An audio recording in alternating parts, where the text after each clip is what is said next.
Quero te convidar a abrir a palavra do Senhor do Evangelho de Marcos. Marcos, no capítulo 9.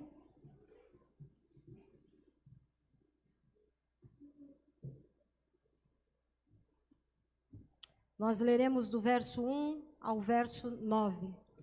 Marcos, capítulo 9, do verso 1 ao verso 9. Diz assim a palavra do Senhor. Dizia-lhes ainda: em verdade vos afirmo que dos que aqui se encontram, alguns há que, de maneira nenhuma, passarão pela morte, até que vejam ter chegado com poder o reino de Deus. 6 dias depois, tomou Jesus consigo a Pedro, Tiago e João, e levou-os sós à parte a um alto monte. Foi transfigurado diante deles. As suas vestes tornaram-se resplandecentes e sobremodo brancas, como nenhum lavandeiro na terra as poderia alvejar. Apareceu-lhes Elias com Moisés e estavam falando com Jesus. Então Pedro, tomando a palavra, disse: Mestre, bom é estarmos aqui e que façamos 3 tendas. Uma será tua, outra para Moisés e outra para Elias. Pois não sabia o que dizer, por estarem eles aterrados, apavorados.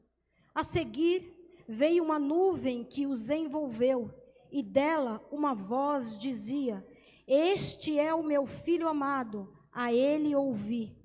E de relance, olhando ao redor, a ninguém mais viram com eles, senão Jesus. Ao descerem do monte, ordenou-lhes Jesus que não divulgassem as coisas que tinham visto, até o dia em que o Filho do Homem ressuscitasse dentre os mortos. Vamos orar? Senhor Deus, Pai Todo-Poderoso, te louvamos, te bendizemos, te agradecemos, Senhor, pela presença do Teu Santo Espírito em nós, que nos traz o entendimento, que nos traz a revelação daquilo que o Senhor quer compartilhar conosco, daquilo que o Senhor quer nos ensinar. Te pedimos, Senhor, que nessa noite o Senhor possa encontrar em nós corações e mentes sedentas, Senhor, por ouvir a Tua voz.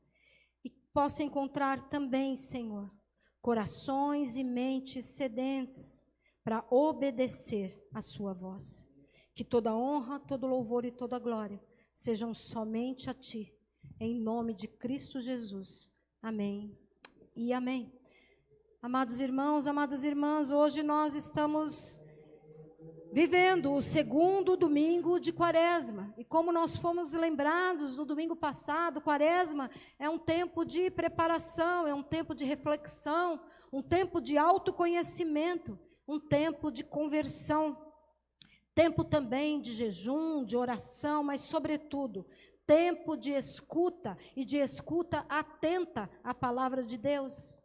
Escutar é mais do que ouvir, é discernir, é compreender e é cumprir aquilo que o Senhor fala com cada um de nós. No versículo 1 do capítulo 9, do texto que nós lemos, ele na verdade finaliza os relatos dos vários acontecimentos que nós vemos nos capítulos anteriores, principalmente no capítulo anterior, no capítulo 8. O versículo 1 do capítulo 9, então, fecha o capítulo 8. E os acontecimentos que são relatados no capítulo 8 nos trazem uma compreensão de que Jesus Cristo estava se revelando, ou que Jesus estava se revelando como Cristo, de uma forma mais contundente. É também no capítulo 8, por exemplo, que nós vemos aquela passagem onde Jesus pergunta para os discípulos: quem o povo está dizendo, ou quem os outros estão dizendo que eu sou? E os discípulos respondem: olha, uns dizem que é Elias, outros dizem que é João Batista, e há ainda aqueles que dizem que és um profeta. E Jesus pergunta então aos seus discípulos: e vocês? E para vocês, quem eu sou? E Pedro toma a frente e diz: tu és o Cristo. É no capítulo 8 também que Jesus declara tudo o que será necessário ele passar. todo o sofrimento que ele vai passar, todas as coisas que haverão de acontecer, e finalmente que ele será morto e que ele também ressuscitará. E Jesus diz ali também que quem quiser segui-lo, deverá negar a si mesmo, tomar a sua cruz. Todos esses textos nós encontramos, todas essas verdades nós encontramos no capítulo 8. E aí então nós chegamos no verso 1 do capítulo 9 que nós lemos, onde Jesus afirma que alguns dos discípulos, alguns daqueles que estavam ouvindo Jesus falar, alguns daqueles que estavam com ele naquele momento, não morreriam sem antes ver o reino de Deus. E diz também que 6 dias depois disso, 6 dias depois de todos esses acontecimentos e dessa afirmação de Jesus, Jesus pega Pedro, Tiago e João e os leva para viverem uma experiência sobrenatural. É como se Jesus dissesse para eles: olha, está bem, por meio daquela declaração de Pedro, tu és o Cristo, eu compreendo que vocês entenderam com a mente, que vocês entenderam com a consciência quem eu sou. Então agora eu vou levá-los para que vocês possam ver quem eu sou. É isso que Jesus faz. Jesus leva Pedro, Jesus leva Tiago, Jesus leva João para terem uma experiência sobrenatural, para ver a glória do Cristo, para ver o reino do Cristo. Não só o reino, mas para verem o Rei. Para verem o Rei. E Jesus está dizendo para eles, e nós entendemos por meio dessa passagem, que o reino está sendo apresentado não como uma realidade completa, mas como uma realidade que pode sim ser vista, que pode sim ser percebida, que pode sim ser vivida. Essa realidade não está reservada somente para depois da morte, ela acontece aqui e ela acontece agora, em meio aos desafios, em meio às inquietudes das nossas vidas, em meio às realizações, em meio aos sofrimentos, em meio às dúvidas, em meio às vitórias, em meio às frustrações. Todo homem, toda mulher que teve um encontro verdadeiro com Jesus Cristo e que compreende, que declara quem Ele é, o Cristo. Todo homem e toda mulher que conhece esta verdade e que tem as suas vidas por ela transformadas. Todo homem e toda mulher que vive essa realidade já experimentam aqui e agora o reino de Deus. Já experimentam. Nos limites da vida, nos limites do mundo, ainda que não totalmente, mas já experimentam. Ainda que não na plenitude, mas já experimentam o reino de Deus. Somente quando Jesus voltar, somente na segunda vinda de Jesus, é que nós experimentaremos o reino de Deus na sua plenitude. Mas nós já podemos ver os sinais, nós já podemos ver a manifestação desse reino em nós e no meio de nós. É o que na teologia nós chamamos da dimensão escatológica do reino de Deus, que nós chamamos também do já e do ainda não. Já experimentamos sinais desse reino, mas ainda não na sua plenitude. Já é possível experimentá-lo, já é possível perceber as suas dimensões, porém não plenamente. Por isso nós devemos sempre seguir na disposição de buscá-lo, como está lá em Mateus, no capítulo 6, versículo 33, que nos encoraja, que nos ensina, que nos admoesta: buscai em primeiro lugar o reino de Deus e a sua justiça. O Senhor não nos mandaria buscá-lo se não fosse possível encontrá-lo aqui e agora. Mas voltando ao texto, diz então que Jesus leva 3 dos seus discípulos para experienciarem do reino de Deus, por meio da visão do Cristo glorificado. E nós aprendemos mais uma lição aqui. Aqueles que têm as maiores experiências com Jesus são exatamente aqueles que têm maior intimidade com Ele. Por isso nós precisamos buscar conhecer a Jesus. Nós precisamos buscar conhecer o reino de Deus, conhecer a vontade dEle para as nossas vidas. Não podemos nos contentar com experiências superficiais. Precisamos buscar conhecer o Senhor na intimidade e permitir que o Espírito Santo nos leve a essas experiências. Mas passa por uma verdade ou por o autoconhecimento que nós falamos, que a quaresma é um tempo propício para isso, para nos autoconhecermos. E muitas vezes nós não vamos gostar do que iremos encontrar, não vamos gostar das revelações que serão trazidas a nós sobre nós. Mas nós temos que ter a coragem de buscar, por meio do Espírito Santo, essas revelações, porque só assim nós poderemos ser transformados, só assim nós poderemos nos tornar quem o Senhor tem nos chamado para ser, quem o Senhor nos criou para ser.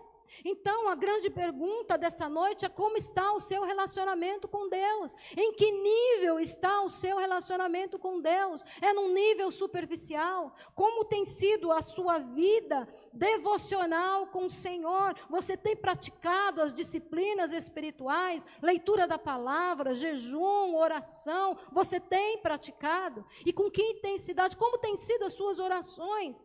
Apenas aquela oração breve que você faz quando acorda, ou talvez antes das refeições, ou talvez quando vai dormir? Como tem sido o seu relacionamento com o Senhor? Qual é o grau, qual é o nível de intimidade que você tem com o Senhor? As maiores experiências são dadas àqueles que têm maior intimidade com o Senhor. O texto diz que o Senhor os leva a um alto monte. Nós percebemos na leitura da palavra que Jesus gostava de ir ao monte. Jesus gostava também de ir ao deserto para falar com Deus. Teologicamente, o monte é o lugar da revelação, é o lugar da presença do Senhor.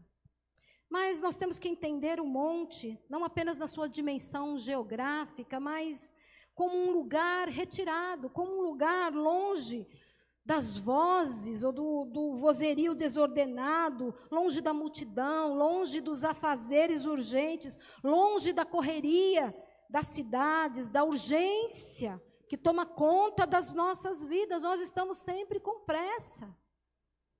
Eu já testemunhei aqui que quando eu cheguei em Taubaté, eu tive certa dificuldade para me adaptar ao tempo, das pessoas aqui. Eu tinha muita pressa, confesso que eu ainda tenho. Às vezes eu ainda acho que alguns serviços, poderiam ser mais ágeis. Mas a gente vive, principalmente a gente que vem das grandes cidades, aí, como São Paulo, a gente vive nessa loucura de tentar controlar o tempo e de achar que quanto mais rápido fizermos as coisas, mais bem feitas elas serão, ou mais coisas poderemos fazer, ou mais o nosso tempo irá render, e isso é uma grande ilusão. Então, se retirar para esse lugar sagrado, para esse lugar onde o Senhor está à nossa espera, onde nós poderemos ter um momento de intimidade, um momento em que nós poderemos ouvir a voz do Senhor e discernir a voz do Senhor, é uma prática que nós temos que fazer. E não necessariamente irmos ao monte, geograficamente falando. O monte pode ser lá no seu quarto. O monte pode ser aqui no altar do Senhor. O monte pode ser dentro do seu carro. O monte pode ser no seu escritório. O monte pode ser lá no consultório médico, no meio de uma consulta. Ou o monte pode ser lá no alto do edifício, Quando você está lá, como a Darlene posta lá as fotos, do edifício que ela está junto com a equipe construindo. O monte pode ser lá. O monte pode ser aonde você é tocado e aonde você sente que você precisa ter uma experiência diferente com o Senhor, que você precisa ouvir a voz do Senhor e que você precisa permitir que o Senhor fale com você aquilo que Ele quer falar. O monte é um lugar onde você cala a sua voz para ouvir a voz de Deus. Esse é o lugar de comunhão, esse é o lugar de rendição, este é o lugar de disposição para ouvir o que o Senhor tem para te dizer. Lá no Evangelho de João, capítulo 4, versículo 20, até o versículo 23, vai dizendo, é aquela conversa que Jesus tem à beira do poço com a mulher samaritana. E a mulher então diz para Jesus, olha, Senhor, os nossos antepassados, eles adoravam neste monte. Mas vocês, os judeus, dizem que Jerusalém é o lugar onde se deve adorar. E Jesus responde para ela, creia em mim, mulher, está próxima a hora em que vocês não adorarão o Pai neste monte, nem em Jerusalém. Olha, novamente, aqui se fala da dimensão escatológica do reino de Deus, está próxima a hora. No entanto, versículo 23 diz, no entanto, está chegando a hora, e de fato chegou, novamente, eu jaio ainda não, em que os verdadeiros adoradores adorarão o Pai em espírito e em verdade. São esses os adoradores que o Pai procura. Aqueles que o adorem com um estado de espírito diferenciado. Que o adorem em espírito e em verdade. Então, Jesus declara que não é o lugar que importa, mas as motivações, mas as intenções do coração são essas que importam. Monte é lugar onde você se revela como é lugar onde você permite a ação do Senhor sobre a sua vida, a ação transformadora do Senhor sobre a sua vida. E diz então o texto que Jesus se transfigura, muda de figura na frente deles. Diz que as suas vestes se tornam resplandecentes e brancas, e de um branco tão intenso que nenhum lavandeiro conseguiria alvejar, ou seja, ninguém poderia fazer igual. A resplandecência, o resplendor, a brancura das vestes de Jesus não poderia ser imitado, nem pela natureza, nem pelas artes e nem por homem algum. É a glória do ressuscitado sendo antecipada àqueles discípulos. E diz o texto também que junto com Jesus aparece Moisés e aparece Elias. Moisés como símbolo da lei. Moisés foi aquele que recebeu a Torá no Sinai e que a transmitiu, teve a incumbência de a transmitir ao povo. Elias está então representando os profetas, a palavra profética que proclamava a vinda do Messias e que denunciava os desmandos, que denunciava o pecado. Então o Antigo Testamento está ali representado por Moisés e por Elias. E nós entendemos e nós sabemos que Deus falou por intermédio deles, Deus falou por intermédio da lei, Deus falou por intermédio dos seus profetas, mas agora é o que ele diz, ele está falando por intermédio de Jesus Cristo. Por isso no versículo 7, é o próprio Deus quem testemunha a respeito de Jesus. Quando ele diz, este é o meu filho amado, escutem o que ele está dizendo. Vocês se lembram na semana passada, quando nós nos lembramos do batismo de Jesus? Diz lá no texto, em Marcos mesmo, capítulo 1, versículo 11, que fala que quando Jesus foi batizado, o Espírito Santo veio em forma de pomba, e veio também uma voz do céu, dizendo para Jesus, tu és o meu filho amado, em você eu tenho alegria, em você eu tenho prazer. Naquele momento, Deus estava reafirmando para Jesus a sua identidade, porque depois daquilo Jesus iria partir para uma missão. Ali estava sendo iniciado o ministério de Jesus. Então Deus estava reafirmando para Jesus a sua identidade. E aqui, agora nesse momento, no versículo 7, Deus está testemunhando acerca de Jesus, está dizendo para os discípulos, mas está dizendo para mim e para você também, quem é Jesus Cristo. É o Filho amado de Deus, e a Ele nós devemos ouvir. É o que Ele está dizendo. Elias e Moisés são importantes sim. Falaram ao povo em nome de Deus, foram instrumentos de valor nas mãos do Senhor, mas eles não podem ser comparados a Jesus Cristo. É a soberania de Jesus sobre todas as coisas que está sendo revelado por meio da palavra de Deus. E Pedro, então, desnorteado, porque nós sabemos que quando a glória do Senhor invade, quando a Shekinah do Senhor invade, É impossível permanecer de pé, é impossível permanecer da mesma forma. Somos tomados, sim, e às vezes de grande temor, porque não compreendemos o que está acontecendo. E assim que Pedro e os outros discípulos estavam tomados de grande temor. E aí Pedro faz uma sugestão: Senhor, então vamos fazer 3 tendas. Uma para o Senhor, outra para Elias e outra para Moisés. E nós temos que entender o porquê dessa sugestão de Pedro. Tenda traz em si o símbolo da comunhão. Nós vemos no Antigo Testamento que havia o tabernáculo que ia sendo montado.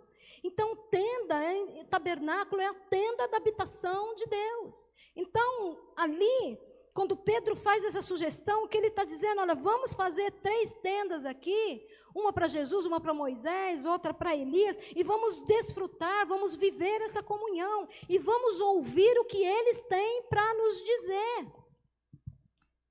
E pensando assim, Pedro, ainda que bem intencionado, ele está colocando Jesus na mesma dimensão de Moisés, na mesma dimensão de Elias, na mesma dimensão da lei, na mesma dimensão dos profetas.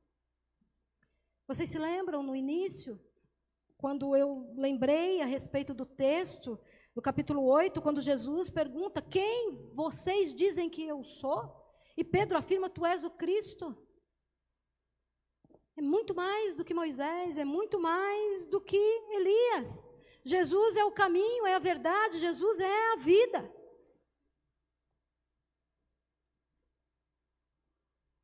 Após essa declaração vinda do céu, Moisés e Elias desaparecem.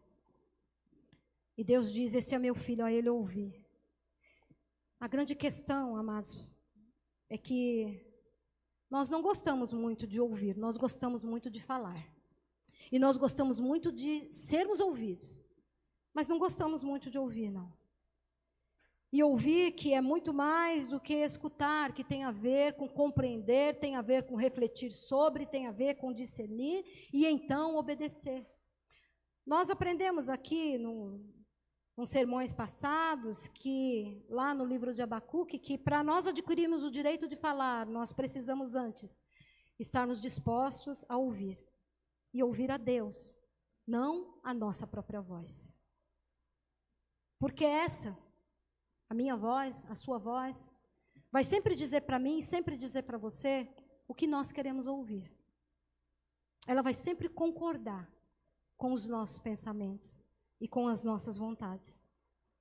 Nós precisamos aprender a ouvir, decidir ouvir a voz do Senhor, que muitas vezes vai totalmente contra aquilo que nós queremos e aquilo que nós desejamos.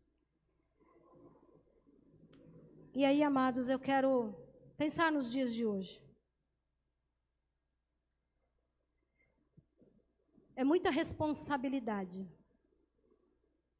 subir aqui no altar do Senhor, pegar o microfone, abrir a palavra e se colocar como instrumento para falar em nome de Deus. É muita responsabilidade. É sempre com muito temor e tremor que eu faço isso. E nós precisamos entender, amados, que entre o que eu digo e a palavra de Deus, vocês devem ficar sempre com a palavra de Deus. Se você encontrar alguma discrepância, esqueça o que eu digo e fique com a palavra de Deus. Fique sempre com a palavra de Deus. Por isso é importante conhecer a palavra de Deus. Sim, hoje, infelizmente, muitos pastores, pastoras, profetas e profetisas do Senhor, que estão tomando a palavra de Deus em vão, que estão distorcendo a palavra de Deus, que estão acrescentando à palavra de Deus coisas que não existem, e que estão retirando da palavra de Deus muitas verdades, ao seu bel prazer, para conquistar ou para alcançar aquilo que é o desejo dos seus corações.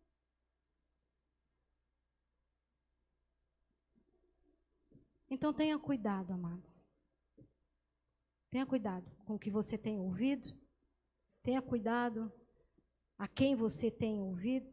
Tenha cuidado com o que você tem falado em nome de Deus. Tenha cuidado.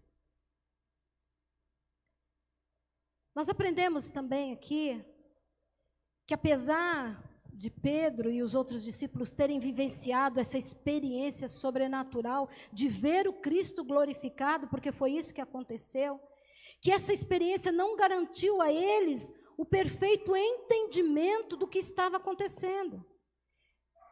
Eles não compreenderam aquilo que estava sendo revelado. Por isso essa sugestão de Pedro. Isso nos ensina que muitas vezes nós podemos sim ter experiências com o Senhor, experiências sobrenaturais com o Senhor, mas ainda assim não entendermos aquilo que está nos sendo revelado. E aí eu vou dar um exemplo para que você possa entender melhor. É muito comum, já aconteceu muito comigo, não sei se já aconteceu com você. As pessoas às vezes têm algum sonho e acharem que aquele sonho tem um significado. E procurar alguém, contar esse sonho. E aí, o que esse sonho quer dizer? Às vezes quer dizer alguma coisa da parte de Deus, às vezes foi só um sonho. Às vezes foi só um sonho, às vezes só uma preocupação que você vinha alimentando ali na sua mente, que vinha te preocupando, e você deitou pensando naquilo, acabou sonhando. Às vezes não, às vezes tem sim algum recado, alguma instrução da parte de Deus. Mas há pessoas que acreditam que todo sonho é revelação de Deus.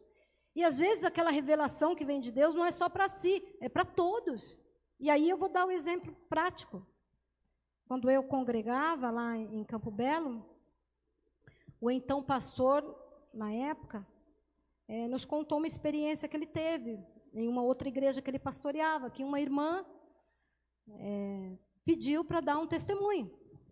Tá certo, testemunho está sempre em ordem, pode dar o testemunho, irmã. A irmã foi até a frente, pegou o microfone e contou um sonho que ela teve. E disse que nesse sonho o Senhor se apresentou a ela e disse que daquele dia em diante ela só poderia usar saia. Ela não poderia mais usar calça comprida. E ela deu esse testemunho, terminou de dar esse testemunho, olhou para o pastor e disse: olha, pastor, agora o que o senhor vai fazer com isso é problema seu, mas isso é uma revelação que eu recebi do Senhor. O que ela quis dizer com isso? Essa revelação não foi só para mim, foi uma revelação da parte do Senhor e não foi só para mim, foi para todas as mulheres. Por isso ela disse para o pastor: agora o que o senhor vai fazer com isso? E o pastor, teve ali um discernimento. Falou: não, irmã, eu não vou fazer nada com isso. A revelação foi para você, quem tem que fazer é você. Mas, às vezes, amados, nós corremos esse risco de achar que uma experiência sobrenatural que vem nessa experiência uma verdade que não é o que o Senhor está revelando. É uma verdade que, de repente, faz sentido para mim, para a minha vida, mas que não faz sentido para a vida do outro. Por isso, todos nós temos que buscar ter as nossas próprias experiências com o Senhor. Porque quando é para falar para todo o povo, o Senhor se manifesta a todos. Porque nosso Deus não é um Deus de confusão. E diz então a palavra que Deus então deu o testemunho a respeito de quem era Jesus para aqueles discípulos. E para nós conhecermos a Jesus, para nós discernirmos a sua vontade, para nós discernirmos a revelação que vem nas experiências que nós temos com Ele, nós precisamos conhecer a palavra de Deus. Está lá em Mateus 22, 29, que diz que as Escrituras dão testemunho a respeito de Jesus e que nos dão a direção da sua vontade. João 5,39 nos alerta: examinem as Escrituras para não errarem.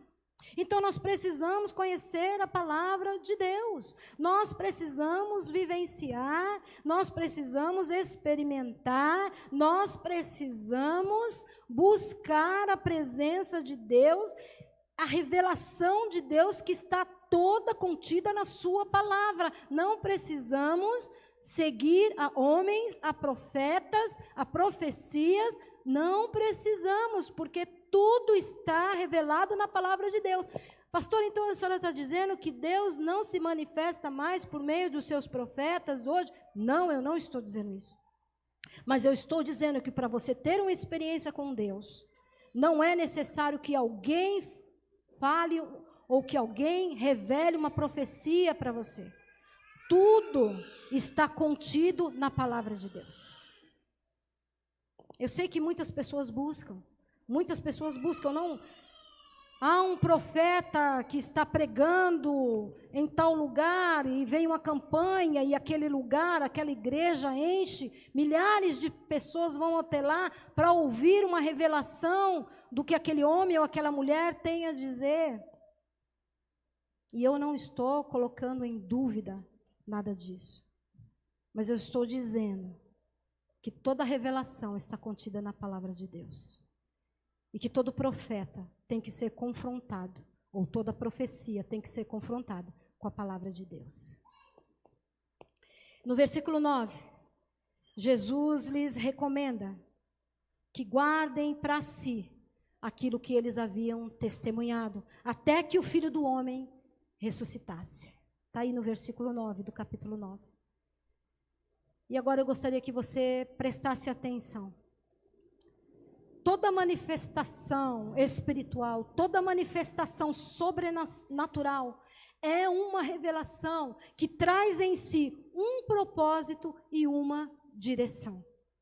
Essa revelação, essa manifestação, essa experiência sobrenatural não vem apenas para nos causar frenesi, não vem apenas para falar, olha, fiquei todo arrepiado, não vem apenas para causar agitação, muito menos vanglória.